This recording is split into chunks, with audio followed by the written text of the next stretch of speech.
Once upon a time, CW's Arrowverse was the Marvel Cinematic Universe's scrappy cousin, awkward, overly dramatic, and running on a quarter of the budget. And yet, we loved it until we didn't. From Oliver Queen brooding on rooftops to time-traveling weirdos breaking continuity every other episode, it was a glorious, messy ride. But where did it all go wrong? Today, we're diving into how each show in the Arrowverse went from fan favorite to, oh yeah, that's still on. Let's break down each series one by one and figure out why this once mighty superhero universe ended up flatlining harder than Vibe screen time. I used to be an Arrowverse fan back in 2020. I was bored and was scrolling through Netflix when I came across The Flash. I was obsessed with The Flash, and through watching that show, I came across Arrow, Supergirl, and The Legends of Tomorrow. Of all the Arrowverse shows, The Legend of Tomorrow is my favorite. Arrow is a close second. I didn't know that Supergirl was in that universe when I first watched it years ago, but that one was good too. Now, onto the video. Arrow, the brooding beginning. Arrow started it all in 2012 with a dark, grounded tone, giving us a Batman-esque Oliver Queen, except with a bow and a dramatic six-pack. It had tight storytelling, killer fight choreography, and Stephen Amell's abs doing most of the heavy lifting in early seasons. Season 1 to 2? Peak CW gritty crime drama meets superhero vigilante with just enough soap opera to make it spicy. Then came Season 3 and 4, where things got weird. Magic totems, Felicity hacking nukes with the internet, and don't get me started on the Olicity romance that hijacked the plot like a D-list villain. Suddenly, Arrow is less about vigilantism and more about who's dating who, while Star City is burned in the background. Viewership started tanking as the show leaned too hard into melodrama. Fans who came for gritty action were now watching extended scenes of relationship therapy between two adults who couldn't communicate if their lives depended on it, which they often did. Arrow did have a strong final season and a heroic send-off for Oliver Queen in Crisis on Infinite Earths. But by then, most of its audience had either rage quit or fallen asleep during one of the flashbacks. It started strong, but by the end, it was more like whimper than Arrow. Don't get me wrong, I watched the entire show, but will I ever watch it again? Nope! The Flash. Gotta go fast. Into repetition, The Flash came zooming in with Barry Allen's awkward charm and light-hearted tone, making it the fun sibling to Arrow's brooding big brother. Season 1 was a near-perfect superhero story, with Reverse Flash as one of the most iconic TV villains ever. It gave us heart, emotion, and speed. Lots of speed. Then it kept running, and running, and running, into the same plot every year. Barry loses speed. Barry cries. Barry learns to run faster with the power of friendship.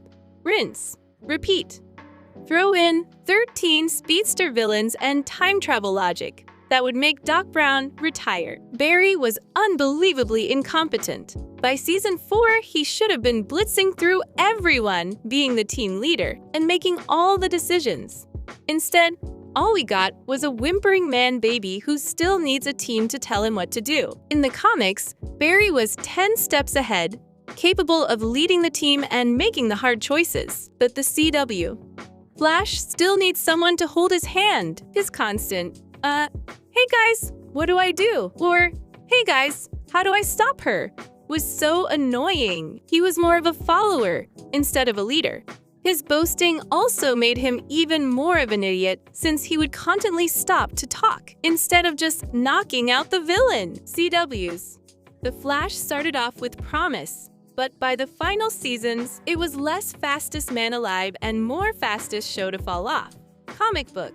Barry Allen is a brilliant forensic scientist, a true leader in the Justice League, and a time-traveling genius who understands consequences. CW's. Barry? He time-traveled like it was a weekend hobby, cried in almost every episode, and somehow made every problem worse by running into it. Literally. In the comics, the Flash balances heart, science, and speed. On TV, it was 90% melodrama, 10% speedster villains with names like Zoom, Savitar, or Angsty Mirror Self Number 3. At one point, even die-hard fans were begging him to stop running, not because of danger, but because the plot couldn't keep up. And the dialogue? I'm the Flash. See, that's what you don't get.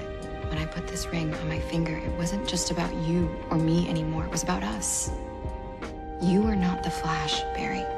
We are.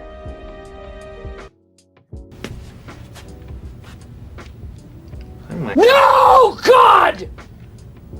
No, God, please, no! No! No!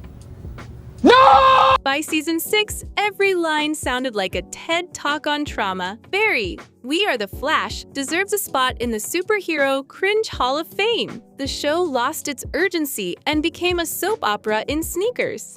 Even loyal fans were saying, "I love you, Flash, but it's time to unplug the treadmill." By its final season, The Flash was practically speed walking to the finish line. Characters got dropped, arcs felt recycled, and the CGI, let's just say PlayStation 2 graphics wouldn't be jealous.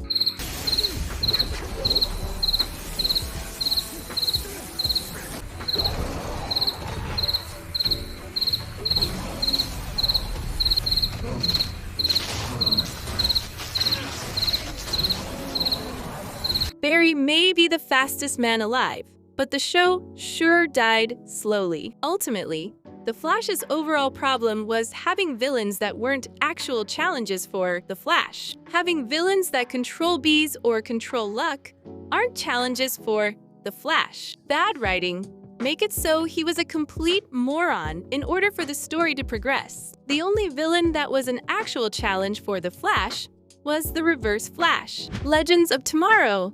The wacky side quest show, Legends of Tomorrow, was CW saying, what if we took all the B characters and put them on a time-traveling spaceship? And somehow, it worked for a while.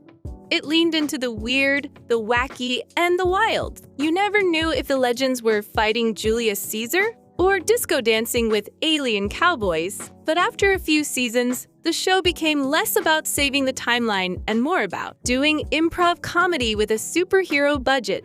Serious arcs tossed out the window. Stakes? What are those? By season 4, it felt like the writers were spinning a wheel labeled weird stuff each week and calling it a script. Fans who tuned in for a superhero show got Saturday Night Live Multiverse Edition. And while it had its charm, even the diehards couldn't keep up with the randomness. Character development became a game of hot potato, and some fan favorites were written off like yesterday's plot holes. The show got canceled mid-cliffhanger, with the Legends arrested by time cops. Fitting, since they'd been breaking logic, canon, and probably time itself since season 2. Rest in peace, Legends. You were the party we didn't know we were invited to and eventually wanted to leave. Supergirl. Truth, justice, and budget cuts. Supergirl had a promising start on CBS before jumping to the CW, bringing optimism, feminist energy, and Martian Manhunter in a trench coat. It gave us a hopeful tone and some solid arcs early on, especially around family and alien rights. And Melissa Benoist. She was Kara Zor-El. Then came the shift. Storylines got preachy to the point of reading like after-school specials. Dialogue became Twitter threads in disguise. Every episode tackled a social issue, which is fine, until the superhero stuff takes a backseat to the moral lesson of the week. Add to that awkward VFX, inconsistent writing, and more love triangles than a teen drama, and viewership started to plummet. Also, Supergirl kept forgetting she had powers. Oh no, I can't stop this bus. Guess I'll call my journalist friend. Girl, you can punch meteors. By the final season, Kara's arc was less about saving the world and more about finding herself. Noble goal, but not the high-flying action fans signed up for. The Girl of Steel deserved better than 6 seasons of emotional monologues and green screen cityscapes. Batwoman, the one that never took off. Batwoman was supposed to be CW's answer to Gotham's dark corner, with Ruby Rose as Kate Kane. It started with promise, dark, edgy, and female-led. But early on, It struggled to balance tone, plot, and character consistency. Ruby Rose left after 1 season, and from there, the show spiraled into identity confusion. The sudden protagonist switched to Ryan Wilder, played by Javicia Leslie, wasn't the problem, it was the writing. The story tried to rebuild itself, but never fully recovered. Instead of focusing on compelling villains or tight action, it became a mix of soap opera and PSA hour. Viewership tanked. Reviews were brutal, and the show never found a rhythm. It was as if the writers forgot the bat in Batwoman. By season 3, even hardcore Arrowverse fans had ghosted. Gotham deserved something darker, smarter, and less like a BuzzFeed article in cape form. Ultimately, Batwoman was more infamous for behind-the-scenes drama than actual storytelling, and when the network quietly canceled it, almost nobody noticed. The Arrowverse was once a beacon for superhero TV, ambitious, interconnected, and hopeful. But with bloated seasons, declining writing, and too much melodrama, it collapsed under its own weight. CW tried to build a TV Justice League, but ended up giving us Justice League, the daytime soap edition. Drop a like if you made it through all 18 seasons of The Flash. Subscribe for more geeky breakdowns and comment below. Which Arrowverse show hurt you the most? Me, I'm still not over what they did to John Diggle's Green Lantern tease. I'm sorry for the delay. I've been pretty busy as of late. Go check out my new podcast channel called PopPulse by Dasira for all the tea and unfiltered commentary. I'll link the channel in the description box below. Thanks for watching. And remember, always check behind you. It might be a time-traveling villain you forgot about.